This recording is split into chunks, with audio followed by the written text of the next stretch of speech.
everyone, you are welcome to my channel and I'm Creative Learning. We are doing chapter 2nd from class 8th new social studies book exploring society, India and beyond.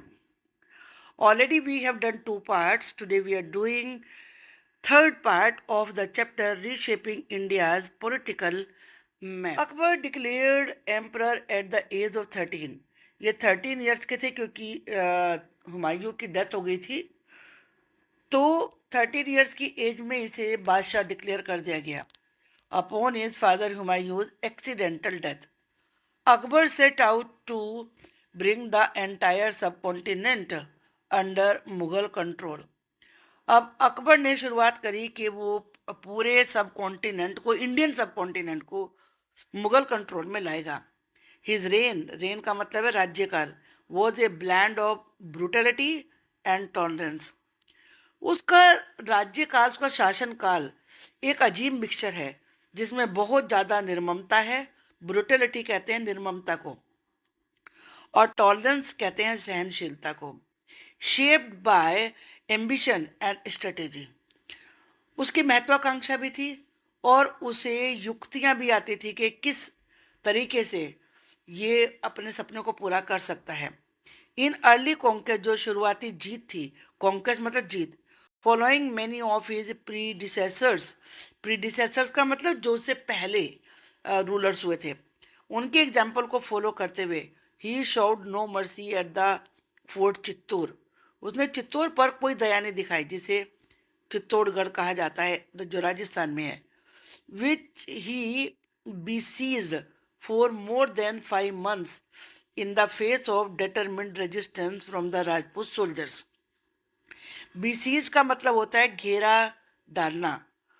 5 महीने से ज़्यादा तक वो वहाँ पर जो उनके किले थे उनको उसने घेरा डाल के रखा, क्योंकि जो राजपूत सोल्जर थे वो बहुत ज़्यादा विरोध कर रहे थे उसका. They inflicted heavy losses on the Mughal army, जिससे कि मुगल आर्मी को बहुत ज़्यादा लॉस हुआ. But the fort finally breached, लेकिन आखिरकार फोर्ट में प्रवेश मिल गया. ब्रीच किया उन्होंने. Died fighting in large numbers, और बहुत सारे लोग वहाँ पर लड़ते हुए मारे गए. While hundreds of women committed jauhar, और बहुत सारी हजारों स्त्रियों ने जोहर कर लिया. अभी आप देखेंगे जोहर क्या होता है. ये what is Johar? When invading Turkic और मुगल आर्मी कॉन्कर्ड ए टेरिटरी, जब आक्रमणकारी कोई टर्की या मुगल आर्मी जीत जाती थी किसी एरिया को, they often took the women as slaves, वो ज़्यादातर औरतों को, स्त्रियों को गुलाम बना के ले जाते थे और एब्यूज देम, या उनसे गलत व्यवहार करते थे. There are historical examples of Rajput women. Rajput women के ऐसे बहुत सारे ऐतिहासिक उदाहरण हैं. Jumping into mass fires, large scale पे आग जलाई जाती थी जिसमें वो पूरे ग्रुप में छलांग लगाती थी. टू अवॉइड बीइंग कैप्चर्ड, ताकि उन्हें कैप्चर न किया जा सके, एंड एनस्लेव्ड, और गुलाम न बनाया जा सके. This Johar was considered a heroic act of final resistance. ये एक रेजिस्टेंस का विरोध करने का बड़ा बहादुरीपूर्ण तरीका था. And a means of preserving one's honour, और अपना सम्मान बचाने का भी. दस इस प्रकार when Akbar finally broke into the Chittorgarh fort, जब अकबर चित्तौड़गढ़ फोर्ट में पहुंचा, hundreds of Rajput women led by their queens and noble women committed jauhar, तो हजारों स्त्रियों ने, जिनके में अग्रणी रानियां थी राजाओं की और नोबल मैन की, उन्होंने जोहर कर लिया था. अकबर ऑर्डर्ड द मैस्कर का मतलब होता है नरसंहार, लार्ज स्केल पे लोगों का कत्लेआम करना. ऑफ सम 30,000 सिविलियंस, उसने ऑर्डर दिया कि लगभग कुछ 30,000 लोगों का नरसंहार कर दिया जाए, कत्लेआम किया जाए. The surviving women and children were enslaved, और जो जीवित स्त्रियां और बच्चे होंगे उन्हें गुलाम बना लिया जाए. Akbar was 25 at the time. He sent a message of victory, उसने जीत का मैसेज भेजा. विच रेड, जो इस प्रकार से था: we have succeeded in occupying a number of forts. हमने कुछ किले, काफ़ी सारे किले और टाउन जीत लिए हैं। बिलोंगिंग टू द इनफाइडल्स, इनफाइडल्स जो उनके धर्म को नहीं मानते थे, इन्हें काफिर कहा जाता था। And have established Islam there, और वहाँ इस्लाम हमने स्थापित कर दिया है। With the help of our blood thirsty sword, हमारी जो खून की प्यासी तलवार है उसकी हेल्प से, we have erase the science of infidelity from their minds, हमने उनके दिमाग से इनफाइडेलिटी के कि वो हमारे धर्म को ना अपनाएं, इसके चिन्ह ही मिटा दिए हैं। And have destroyed temples in those places, और उन जगहों के मंदिरों को डिस्ट्रॉय कर दिया है। And also all over Hindustan, और पूरे हिंदुस्तान में से भी टेम्पल्स को नष्ट किया है। Akbar followed his predecessors in this thought of his, Akbar ने इस विचार में अपने प्रीडिसेसर जो उससे पहले राजा हुए थे उन्हीं के विचारों को अपनाया। ए मोनार्क, मोनार्क कहते किंग को, should be ever intent on conquest, एक राजा को अपनी जीत पर अडिग होना चाहिए। Otherwise in enemies rise in arms against him, otherwise उसके दुश्मन हथियार लेके खड़े हो जाते हैं। एज हिज एम्पायर ग्रू, जैसे जैसे उसका साम्राज्य बढ़ा, he increasingly used political strategies to stabilize it, उसे स्थिर बनाने के लिए कि उसका शासन स्थिर रहे, उसने बहुत सारी स्ट्रेटेजी युक्तियां अपनाई।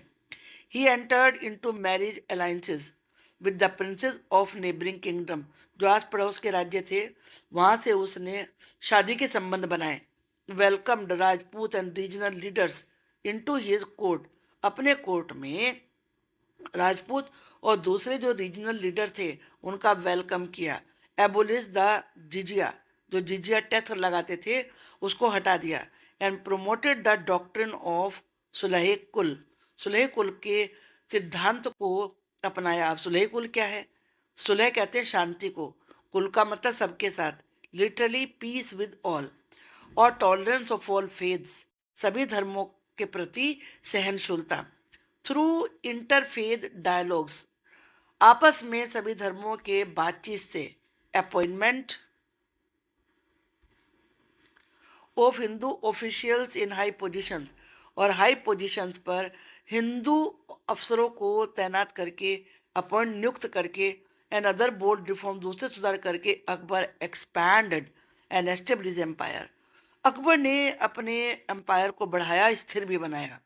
Even gaining the support of many Rajput rulers, और इसके लिए उसे बहुत सारे राजपूत रूलर्स का सपोर्ट भी मिला। अब ये यहाँ पर आप देख सकते हैं उसका राज्य है। पहले यहाँ पर मुगल एम्पायर अंडर अकबर, अकबर के अंडर में जो ये लाइनें देख रहे हैं जिसमें हॉरिजॉन्टल लाइंस हैं, ये सब इनका अकबर का, मुगल एम्पायर का राज्य था अकबर के अंडर में।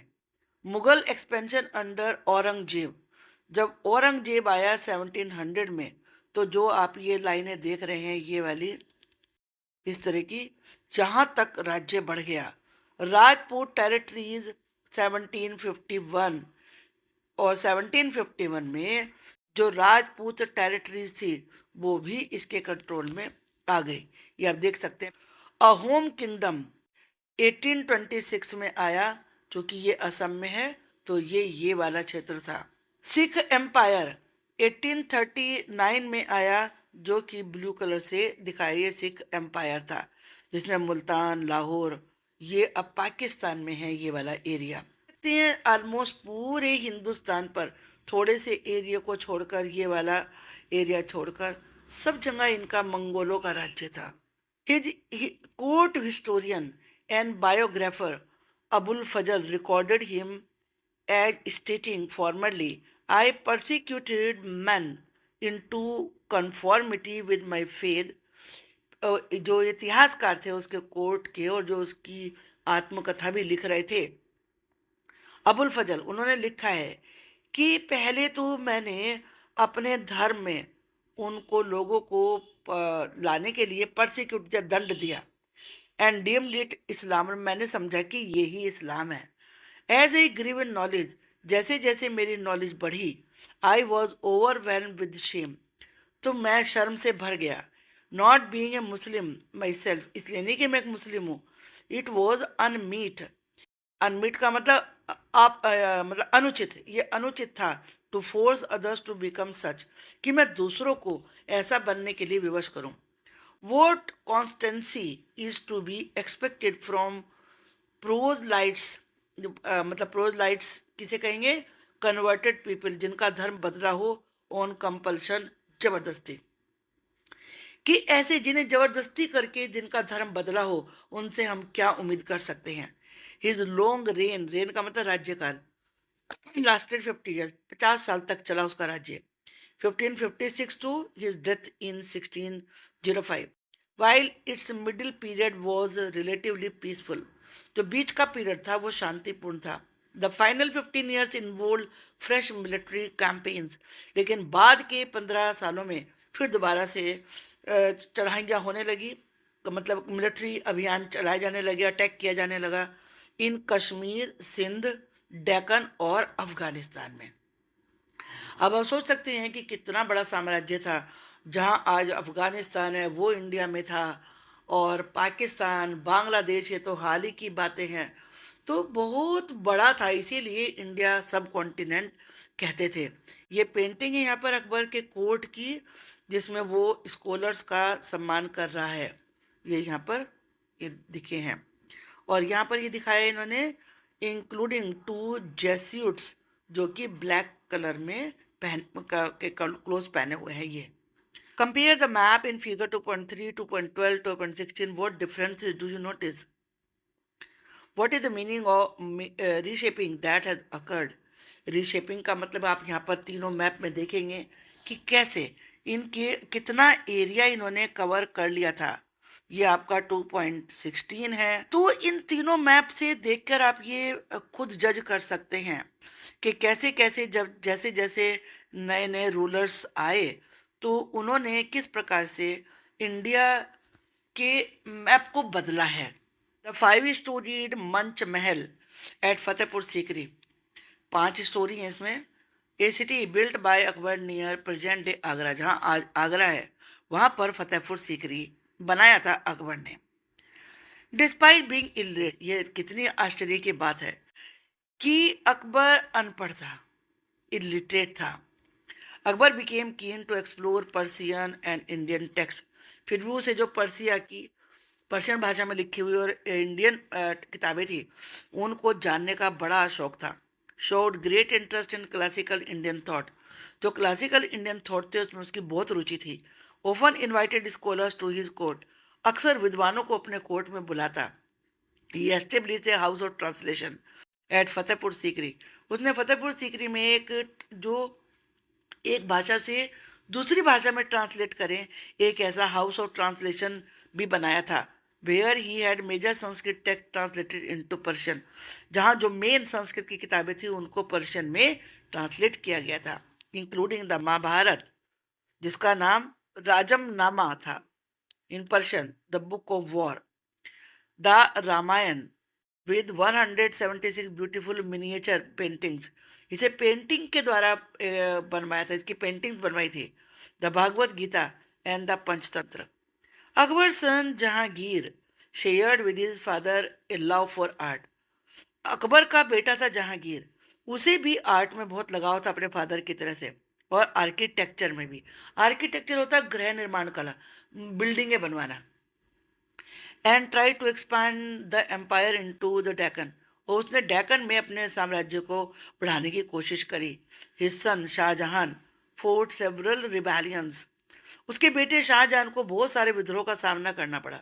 एंड इज बेस्ट रिमेंबर्ड, उसे याद किया जाता है as the builder of the Taj Mahal at Agra, कि उसने आगरा में ताजमहल बनवाया।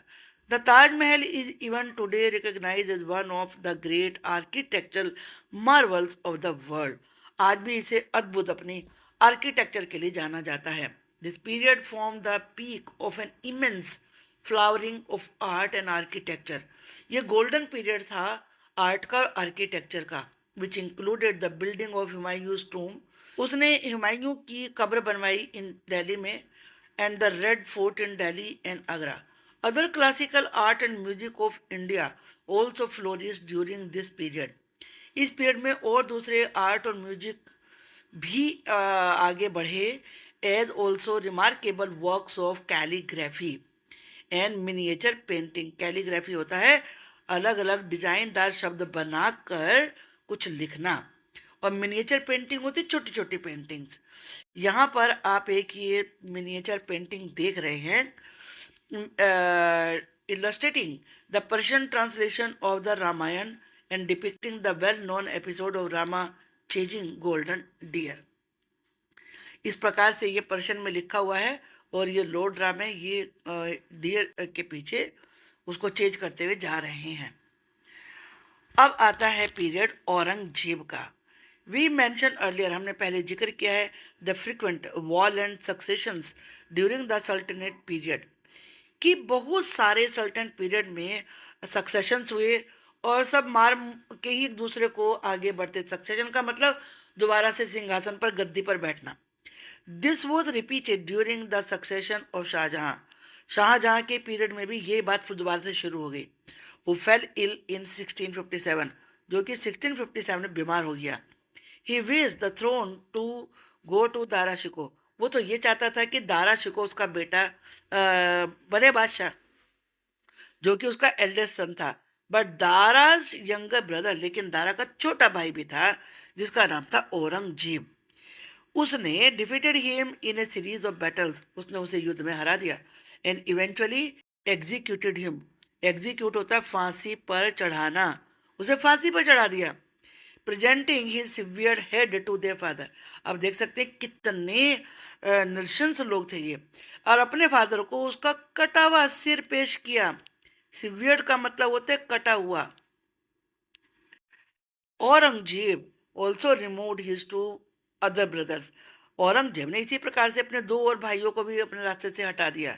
ही हैड वन अरेस्टेड, एक को अरेस्ट करवाया, एंड एग्जीक्यूटेड, फांसी दे दी, and draw the second son into exile, और दूसरे वाले को वनवास भेज, मतलब देश से बाहर निकाल दिया। To prevent further challenge to his rule, और अपने रूल को आगे कोई मुसीबत ना आए ये रोकने के लिए Aurangzeb imprison his father Shahjahan in the Agra fort, उसने खुद के अपने फादर को ही आगरा फोर्ट में जेल में डाल दिया। Where he remain until his death, और वो जेल में ही रहे जब तक कि उनकी डेथ हुई। औरंगजेब क्राउंड हिमसेल्फ एम्परर इन 1658। 1658 में औरंगजेब ने अपने आप को एम्परर घोषित कर दिया। एंड नेम्ड हिमसेल्फ आलमगीर, और अपना नाम रखा आलमगीर। आलमगीर कहते हैं कॉन्करर ऑफ द वर्ल्ड, अर्थात कितनी एम्बिशन थी उसकी। He ruled for almost 49 years, 49 years तक उसने राज्य किया। We saw about that Delhi Sultan's average reign lasted about 9 years। जो दिल्ली सल्तनत का पीरियड था उसमें लगभग 9 साल तक एक का राज्य होता था। This figure becomes 27 in the case of Mughal emperors up to Aurangzeb, और ये फिगर अब 27 ईयर्स तक हो गई। And 16 years if we consider all Mughal rulers up to the end of the empire in 19th century. 19th century में ये empire समाप्त हो गया। Aurangzeb skilled in military matters, military matters में बहुत कुशल था ये। कंडक्टेड मैनी कैंपेन, बहुत सारे अभियान चलाए। Conquering parts of the south in particular, विशेष रूप से उसने साउथ के पार्ट्स को जीता। कॉन्करिंग का मतलब जीतना होता है। अंडर हिज रेन, उसके राज्यकाल में, the Mughal empire reach its greatest expansion. Mughal empire, अभी आपने मैप में देखा था 2.16 में, कि बहुत विस्तार हो गया उसका। ऑलमोस्ट पूरा इंडियन सब कॉन्टिनेंट औरंगजेब के अंडर में आ गया था। केवल थोड़ा सा पार्ट ऐसा था जहां साउथ में वो नहीं पहुंच पाया। दो constantly faced with significant rebellions, और लेकिन उसे बार बार अनेक विद्रोह का सामना करना पड़ा। Some of which we will turn to in the next section. Aurangzeb had to spend the last 25 years of his life fighting war after war in the Deccan. उसके जीवन के 25 साल तो लगभग एक के बाद एक डेक्कन में युद्ध लड़ने में ही लगे रहे। Maintaining large आर्मीज for those campaigns, और इन कैंपेन्स के लिए, इन अभियान के लिए बड़ी बड़ी आर्मी उसे मेंटेन करके रखनी पड़ती थी। इसकी वजह से depleted the empire treasury, treasury होता खजाना, जिससे कि एम्पायर का खजाना ही खत्म होने लगा। And put a great strain on the administration, इससे शासन पे बहुत भार आ गया। Indeed, this is often considered one of the key factors in the rapid decline of Mughal power after Aurangzeb death in 1709। और इस चीज को ही मेन कारण माना जाता है कि औरंगजेब की डेथ के बाद मुगलों का तेजी से डिक्लाइन, पतन क्यों हुआ। पैसा ही नहीं था तो डिक्लाइन तो हो नहीं था। Aurangzeb who belong to Islam Sunni sect, इस्लाम के दो संप्रदाय हैं, शिया और सुन्नी। जो औरंगजेब था वो सुन्नी का था, वो डीपली रिलीजियस, बहुत धार्मिक था। He led an austere life, austere का मतलब होता है बहुत ही कठोर। अनलाइक अकबर, वो अकबर की तरह नहीं था। Observe all religious rituals and occasion, वो सारे जितने भी धर्म के अनुष्ठान है सब करता था। He gradually banned practices he regarded as un Islamic, जिसको, जिन चीज़ों को वो अन इस्लामिक समझता था कि ये इस्लाम के अनुसार नहीं है, उसने उन सबको बैन कर दिया। Such as music, dance. अब आपने देखा कि अकबर ने तो कितना प्रमोट किया था आर्ट को भी और बहुत सारी चीज़ों को। In his court and re impose का मतलब दोबारा लगा दिया जिजिया टैक्स, जिसे कि अकबर ने हटाया था ऑन नॉन मुस्लिम्स, चाहे वो हिंदू हो, चाहे आपके सिख हो या क्रिश्चियंस हो, सब पे उसने जिजिया लगा दिया। As well as a pilgrimage tax, और आगे बढ़ के उसने हिंदुओं के लिए तीर्थ यात्रा पर भी टैक्स लगा दिया। Travelling to their sacred places, both of which had been abolish by Akbar, इन दोनों को अकबर ने हटा दिया था। यहाँ पर ये औरंगजेब दिखाया गया है अपने कोर्ट में होल्डिंग ए हॉक, एक बाज को उसने पकड़ा हुआ है, ये उसके हाथ में है ये with one of his sons standing in front of him, ये 17th सेंचुरी की पेंटिंग है, उसका बेटा सामने खड़ा है और उसने ये हॉक को पकड़ा हुआ है। सम स्कॉलर्स आर्ग्यू, कुछ लोग, कुछ जो विद्वान लोग हैं वो ये तर्क देते हैं that Aurangzeb motive were primarily political, कि औरंगजेब के उद्देश्य केवल पॉलिटिकल थे। That is to abolish and strengthen his empire's dominance, वो चाहता था कि उसके राज्य की ताकत बढ़े। They also give examples of grants and assurances of protection he give to some temples, और वो जिक्र करते हैं कि कैसे उसने कुछ मंदिरों को पैसा भी दिया था। while politics did play a part in the decisions, politics उसके डिसीजन में एक बड़ा अहम रोल प्ले करती थी। औरंगजेब्स ओन फरमान, और फरमान कहते ऑर्डर, औरंगजेब खुद अपने ऑर्डर देता था, फरमान जिन्हें एडिक्ट जो ने लिखा जाता था पत्थर पर। Make his personal religious motive clear too, उसके धार्मिक मोटिव को क्लियर करती हैं।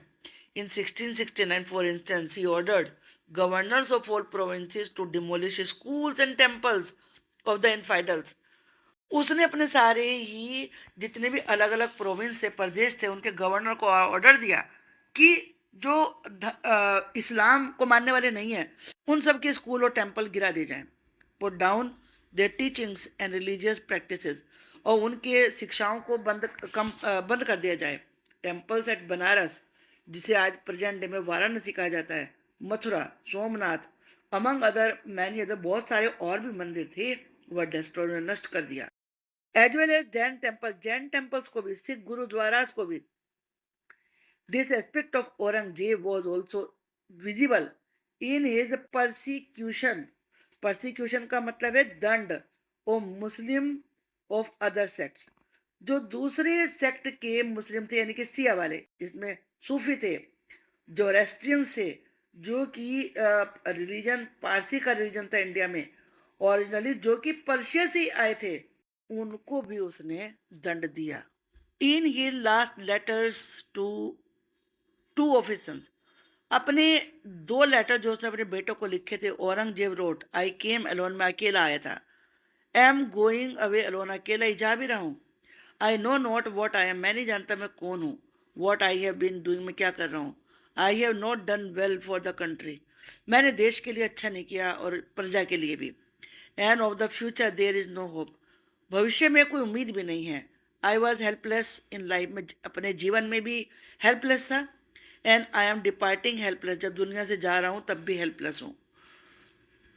सम of the invaders and rulers mentioned above committed terrible deeds and atrocities, बहुत सारे आक्रमणकर्ताओं ने, रूलर्स ने, जो ऊपर उसने भयंकर अत्याचार किए थे, काम किए थे, उनका जिक्र किया है।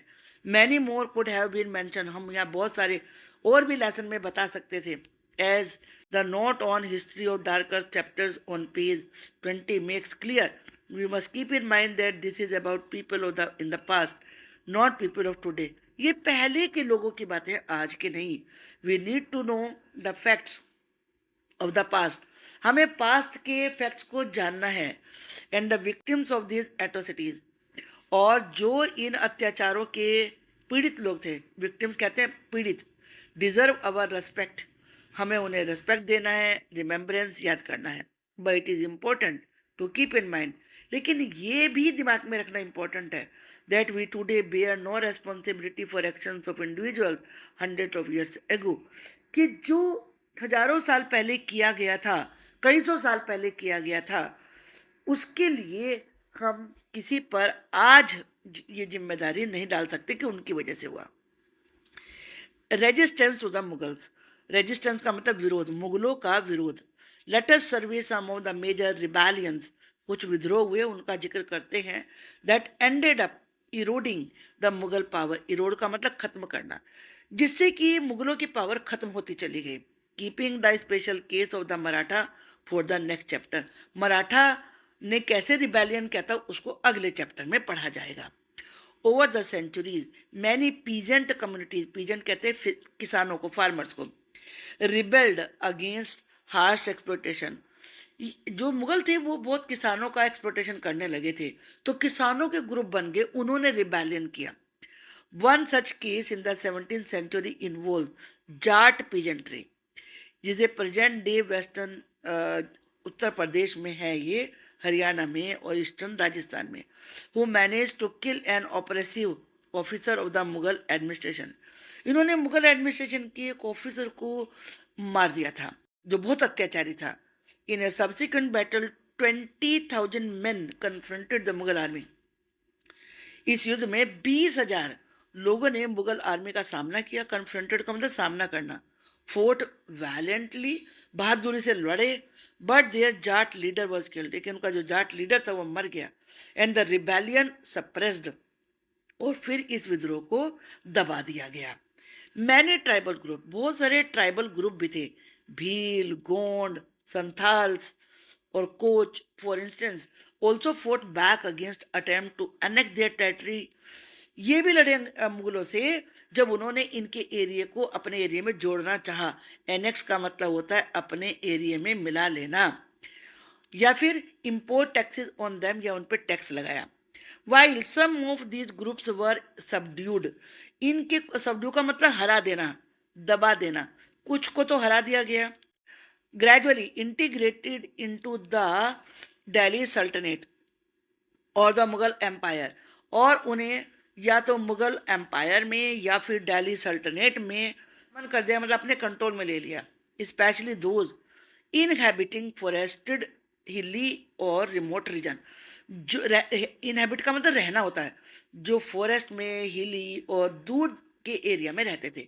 Manage to maintain some degree of independence, उन्होंने कुछ हद तक अपनी इंडिपेंडेंस को कायम रखा। अब पढ़ेंगे आप रानी दुर्गावती के बारे में। Is remembered as valiant queen, ये बहुत बहादुर, ब्रेव, वैलियंट कहते हैं ब्रेव को, क्वीन थी गढ़ किंगडम की। One of the Gond kingdom in the central India, central India में गोंड किंगडम था, वहाँ की थी ये, वहाँ पे एक गढ़ किंगडम था, उसकी थी रानी। From all account she ruled wisely, वो बड़े बुद्धिमानी से राज्य कर रही थी। And made her kingdom prosperous, और उसने अपने किंगडम को बड़ा समृद्ध किया।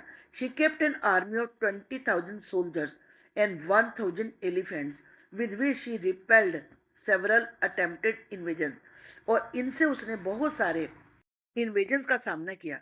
When a general sent by Akbar attacked her kingdom in 1564, जब अकबर के द्वारा भेजे गए एक सेनापति ने 1564 में उस पर अटैक किया, उसके किंगडम पर, despite being outnumbered and outmatched weaponry, she led her troops. जबकि जो अकबर की सेना के सामने उसके सैनिक बहुत कम थे, वेपन्स भी बहुत कम थे, फिर भी उसने अपनी सेना का नेतृत्व किया, फोर्ट ब्रेवली, बहादुरी से लड़ी, वुंडेड, घायल होकर, she took her own life on the battlefield to avoid capture, ताकि उसे पकड़ा ना जा सके, उसने बैटल फील्ड में ही खुद अपने आप को मार लिया। She was only 40। Her sacrifice became a single of regional pride in resistance. उनका त्याग जो रीजनल गर्व था और विद्रोह की भावना थी, उसका प्रतीक बन गया। शी स्टिल रेवर्ड, रेवर्ड का मतलब होता है ऑनर्ड, सम्मानित करना, as a heroic figure in the Indian history. Indian history में आज भी उसे बड़े हीरोइक ब्रेव वुमेन के रूप में जाना जाता है। An artist impression of Rani Durgavati, ये बनाई हुई रानी दुर्गावती की पेंटिंग है। Surge of the Rajput, surge का मतलब होता है बहुत बड़ी मात्रा में सामने आना। Because of their location in north west India, Rajput naturally north west के थे, जहाँ आज राजस्थान है, and the proud tradition they inherited from early dynasties, और जो उन्हें अपने पुराने वंश से, डायनेस्टी कहते हैं वंश को, उनसे जो उन्हें परंपराएं मिली थी उनको अपनाया। सच एज द प्रतिहार थे उनके पूर्वज, उनके जो वंश था प्रतिहार थे, who had resisted the Arab invasion of Sindh a few centuries earlier, कुछ सेंचुरी पहले उन्होंने अरब के अटैक का विरोध किया था। The Rajput were often battling the invading forces from beyond the subcontinent, राजपूतों को अक्सर सब कॉन्टिनेंट के बाहर से आने वाली सेनाओं का सामना करना पड़ता था। They had rebuilt